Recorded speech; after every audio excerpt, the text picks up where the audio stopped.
नमस्कार दोस्तों, मैं आपका साथी रमेश दुखिया। कैसे हैं आप सब? ठीक होंगे, स्वस्थ होंगे, मस्त होंगे। और निश्चित तौर से अभी शादियों का दौर है, तो शादियों में भी व्यस्त व्यस्त होंगे। ये भी काम करना होता है। चलिए, मैं आपका साथी रमेश दुखिया आपके सामने एक नई कहानी लेकर आया हूँ। तो सुनते हैं। किसी ज़माने में एक किसान थे। गांव के बाहर उनकी झोंपड़ी थी। उनके पास एक चांदी का बर्तन था। तो उस ज़माने में चांदी के बर्तन किसी किसी के पास होते थे। इम्पोर्टेंट चीज़ थी वो। तो उन्होंने सोचा कि इस बर्तन में भोजन इसके लायक व्यक्ति को ही परोसा जाए। उनको अपने आसपास कोई लायक नहीं लगा जो उस थाली में भोजन कर सके। होता है ऐसा, आपको भी लगता होगा कि आजकल भी ये ट्रेंड है।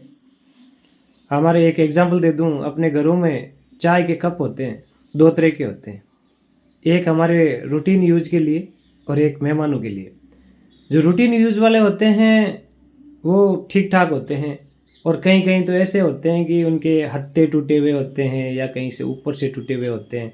लेकिन जब हम मेहमानों के लिए कोई चीज़ परोसते हैं तो वो बहुत अच्छी होती है, अच्छी क्वालिटी की होती है, दिखने में सुंदर होती है। हमें लगता है कि हम मेहमानों को इसमें परोसें, और वो मेहमान यदि वीआईपी हो तो और भी अच्छी तरीके से पेश करते हैं। और कभी कभी तो ये लगता है कि यार हमारे पास इस मेहमान को खाना परोसने के लिए या चाय परोसने के लिए उचित बर्तन भी नहीं है।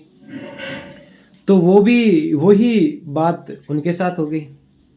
उनके पास चांदी का बर्तन था, तो उनको लगता था कि मेरे आस पड़ोस या घर वालों के लिए तो ये मतलब नहीं रखता, इसके लायक नहीं है ये लोग। कोई बड़ा आदमी आएगा तो उसको इसमें खाना खिलाऊंगा। तो काफ़ी दिनों बाद एक सैनिक आया, उधर से गुजर रहा था, तो उसने रात भर वहाँ रुका। तो उस बाबा जी को लगा कि यार इसको ये बर्तन में खाना परोसना चाहिए, ये व्यक्ति इसके लायक है। लेकिन जैसे ही वो खाना परोसने लगे तो उनके दिमाग में ये विचार आया कि यार ये क्या खास है, ये तो एक छोटा सा सैनिक है। यदि सेनापति या राजा आए तब खाना परोसना चाहिए। और उसने उस सैनिक को साधारण बर्तनों में खाना डाल दिया जिसमें वो घर के लोग खाते थे, और उस बर्तन का यूज नहीं लिया, वो अंदर बक्से में पड़ा रहा। काफी दिनों बाद इत्तेफाक से सेनापति जी भी आ गए। तो राजा सेनापति वहां रुके, तो बाबा जी को लगा कि हाँ ये आदमी सही है, इसको ये इस बर्तन में खाने के योग्य है, इसको मैं खाना परोसूंगा। लेकिन जैसे ही खाना परोस रहे थे, वही बात उनके दिमाग में फिर आ गई कि यार ये तो खुद राजा का नौकर है, तो क्या खास हुआ, राजा कभी आए तब उनको परोसूंगा। काफी समय बीता और राजा का पड़ोसी राजा के साथ युद्ध हो गया, और युद्ध में राजा की हार हो गई, और वो भागते हुए आए और उस झोंपड़ी में उन्होंने आश्रय लिया। अब बाबा जी को लगा कि जिसका मैं इंतजार कर रहा था वो आ गए, अब मुझे खाना है वो उस बर्तन में, इनको परोस देना चाहिए, ये राजा है। लेकिन फिर वो खाना डालने लगे तो उनके दिमाग में वही बात फिर आ गई कि यार ये तो हारा हुआ राजा है, अब ये काय का राजा, जीता हुआ राजा आएगा तब खाना परोसूंगा। और ऐसा करते करते वो वृद्ध खाना तो नहीं परोस पाए, और ईश्वर से उनका बुलावा आ गया। वो भगवान के पास चले गए। तो उनके बेटे और बहू ने उनके जाने के बाद उनकी संपत्ति टटोली। आजकल भी करते हैं हम, उस जमाने में भी करते थे। आजकल ये करते हैं कि पिताजी के नाम बैंक में कितना जमा है, एलआईसी कितने की है, वो चीज़ें ढूंढते हैं, एलआईसी वाले बॉन्ड, बैंक अकाउंट्स, ये डायरियाँ, ये।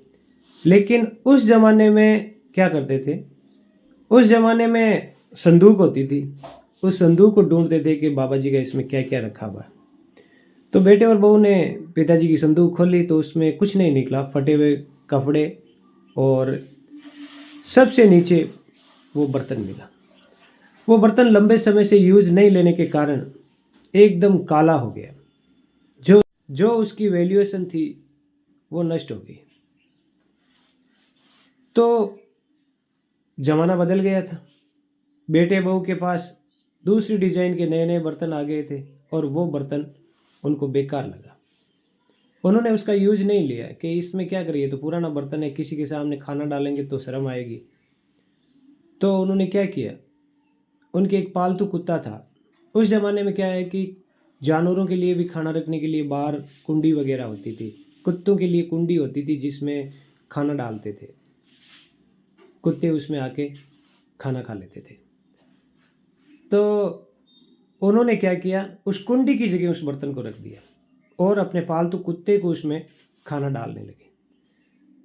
तो देखिए साथियों, बाबा जी उस बर्तन का यूज़ नहीं ले पाए, किसी इंसान को खाना खिला नहीं पाए और आखिर में उनके बेटे और बहू ने उसको जानवरों को खाना खिलाया, अपने पालतू कुत्ते को खाना खिलाया। तो मेरा कहने का तात्पर्य है कि जो वस्तु, जो चीज़ आपके पास है उसका समय पे उपयोग कीजिए।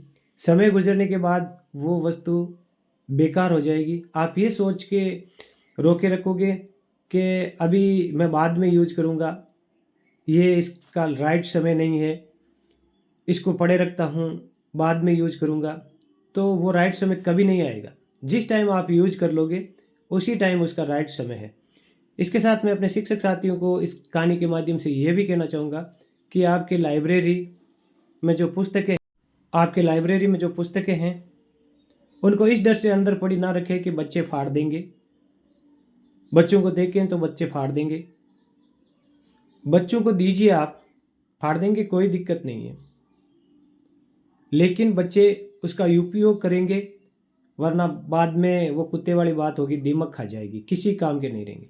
इसी तरह एबीएल किट का भी आप उपयोग कीजिए। उसको ये नहीं समझिए कि बच्चे तोड़ देंगे, मैं रिकवरी आएगी तो कहाँ से दूंगा, ऐसा मत सोचिए। और वो एबीएल किट बच्चों के सामने रखिए और इनका उपयोग भी बच्चों से करवाइए। धन्यवाद दोस्तों। मेरी कहानी कैसी लगी? यदि मेरी कहानी अच्छी लगी है तो मेरे चैनल को लाइक व सब्सक्राइब ज़रूर करें और समय पर किसी चीज़ का उपयोग करें। बाद में समय गुजर जाएगा, वो कीमती चीज़ बाद में बेमानी हो जाएगी, जिसको कोई किसी लायक समझेगा, कोई किसी लायक समझेगा। Thank you. मैं आपका साथी रमेश डुकिया। धन्यवाद।